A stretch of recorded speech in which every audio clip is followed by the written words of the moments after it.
Alright, new webcomic chapter dropped, and we're moving away from the S-Class hero side of things in this big robot invasion arc. And we're coming back to the Hero Association itself. A lot is going on in this arc. What we're touching on in this chapter is just like 1/8 of what's going on completely, but let's get into it. So like I said, we're seeing the internals of the Hero Association right now. This is like the non-heroes living and working there. A lot of people taking shelter there because of, you know, the big robot invasion that's going on. They're just aimlessly destroying the environment, killing anyone that they can. And we're finding out that some aspects of the defense system is being breached. And we come to Sitch's side of things, and Sitch just pulls out a gun in this chapter. I don't think we've ever seen Sitch get this serious before. And he's like, don't give up. There are still heroes fighting. At the very least, we must not give up. And then we see some other of the executives in the Hero Association, as they typically always are, demanding that somebody comes and save them, such as Blast. Because one guy's like, Sitch, even with all this, is Blast not going to come? And then Sitch is like, likely not. At least he's not coming here. So this is interesting, going more into webcomic Blast, which, for those of you who don't know, he still hasn't been revealed, like, present day in the webcomic yet. We've only seen him in flashbacks. So all of the stuff that we know about Blast in the manga has not been revealed in the webcomic. So I'm assuming it's still going to go more or less the same way that it does in the manga. You know, like Sitch saying that Blast is likely not going to come, at least not here. And it's most likely because he's dealing with God in the other dimension from breaking through, or whatever he is ultimately doing.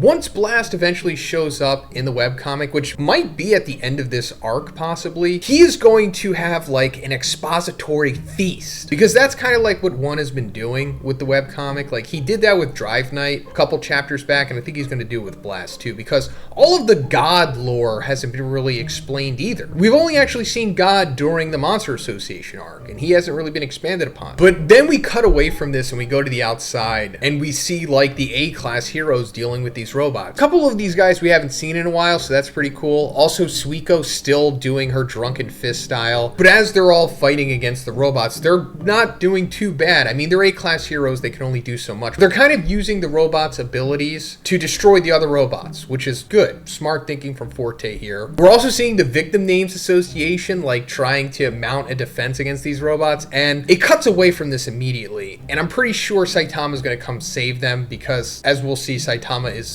eventually going to come here anyway, but we'll get to that. Then we cut over to Black S and Rover, and they're just tearing up robots. Like, this is a great sequence. It's only 2 pages, but it's like Black S riding Rover as he's like firing off volleys, and he's just completely calm. And then we see Black S is like multiplying, and he's taking care of robots left and right as well. And he's basically saying here like, hey, they invaded our turf. I might as well just destroy them, right? No harm in that. But then he's like, I can't cover for any more than this. I'm still short on cells. So I love this. Doesn't mean that Black S is a good guy necessarily. Right now he's kind of like in his gray era. As we've talked about many times before, I do think he's going to rise to prominence as a main villain once again. But right now he's building up his cell stock still. But we've seen how far it's come since the end of the Monster Association arc. Like, he's regained so much that he can amount this much. Like, he even has like a huge multi-form thing going on. So he's at least up to demon level at this point, maybe even above demon. But I love this. Black S regaining his power as we knew that he was. This is kind of just the slow return to form, I guess.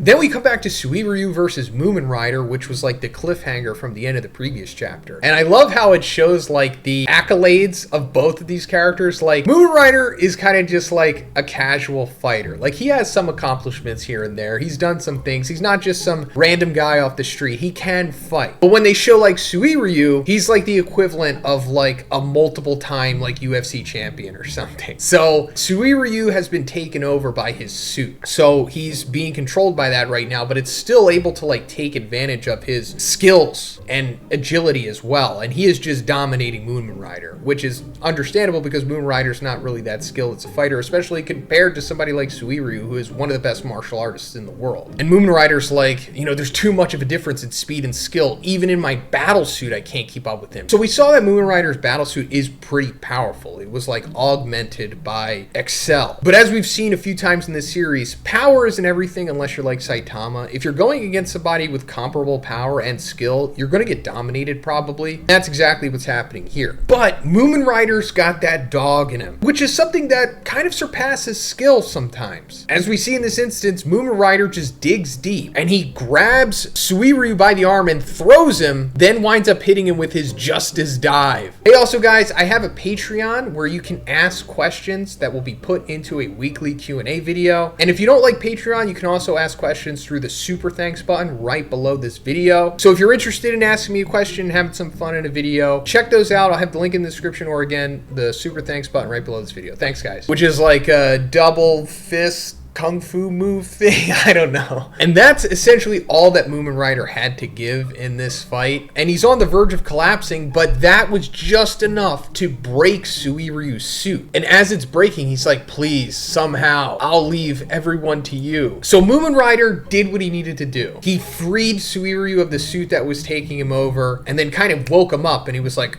oh, now I know what needs to be done. And Suiryu's like, no, I heard your last words loud and clear, Moomin Rider. You'll entrust everyone to me. Guess I'll give it a try. From now on, I'll do real hero work. All right.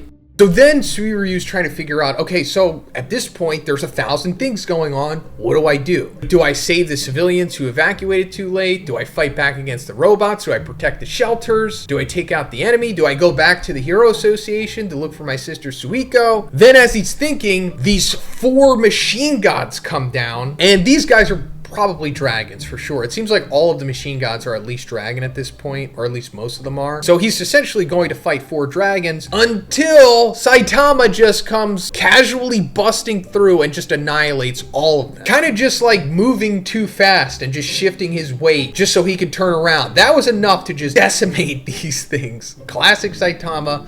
Awesome feat for this chapter. And this is also important because Suiryu is now witnessing this. In the webcomic, there was no like martial arts tournament. So Suiryu didn't have that moment with Saitama where like he killed Goketsu and Bakuzan and showed Suiryu the light. This is like that moment for him essentially. Because before this, Suiryu only saw Saitama with Suiko in front of the Hero Association, and he kind of just brushed him off and thought, oh, you're like my sister's boyfriend or whatever. Which is funny because he says that in this chapter as well. But now Suiryu is finally aware that like, oh, Saitama is the one above all. I feel better that Suiko kind of likes him, or he likes Suiko, which is not like canon or anything. Suiko and Saitama, I don't really think have anything romantic going on. They're more so friends, if even that. But he's like, I can fight. I'm strong too. Let's team up. And Saitama's like, oh, so you're one of those Neo leaders too.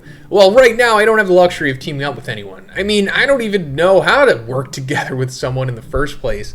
This is classic webcomic Saitama. Totally something he would say, and it is pretty accurate. I mean, why would you work with someone, or even how would you work with someone when you're God? You know what I mean? Then Suiryu's like, you know what? You're right. How about you go to the Hero Association and save them? Because you're the one above all, they need you more than me. And that's kind of where that sequence ends. So like I said, going back to the Hero Name Victim Association or whatever, I forget their name. Saitama, I guess, is going to get there before they get killed. He's going to save them, and then I guess he's just going to wipe away all of the robots that are invading the Hero Association right now and wind up saving, you know, everyone in the process. But then I don't think like Sitch and the people on the inside are going to realize that it was Saitama. Maybe Sitch will notice that it was, but the rest of them aren't going to take notice of Saitama being the one above all yet. That's more end game type of stuff, I guess. But yeah, expect Saitama to go there in the next chapter, or the next chapter. Like I said, so many things going on in this arc. The next chapter could be one of 8 different storylines going on.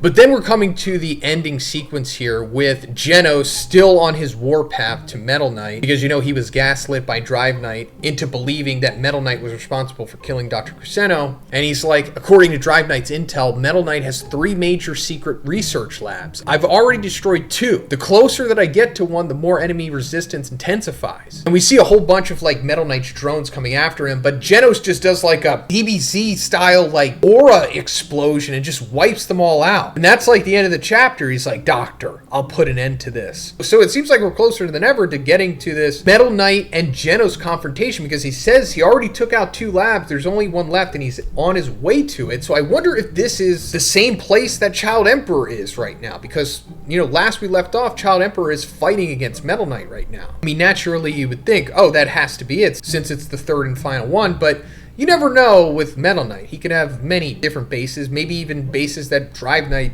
isn't even accounting for. Like, I theorized years ago that it's very possible that Metal Knight's main base is like on the moon, but that's a deep theory, not 100% concrete. But man, I cannot wait to see this inevitable confrontation between Genos, Drive Knight, Metal Knight, and Child Emperor. Man, it's going to be incredible. Let me know what you guys think about this in the comments, and if you liked the video, please give it a like. Please subscribe if you haven't already. Have a great day, and I'll see you in the next one.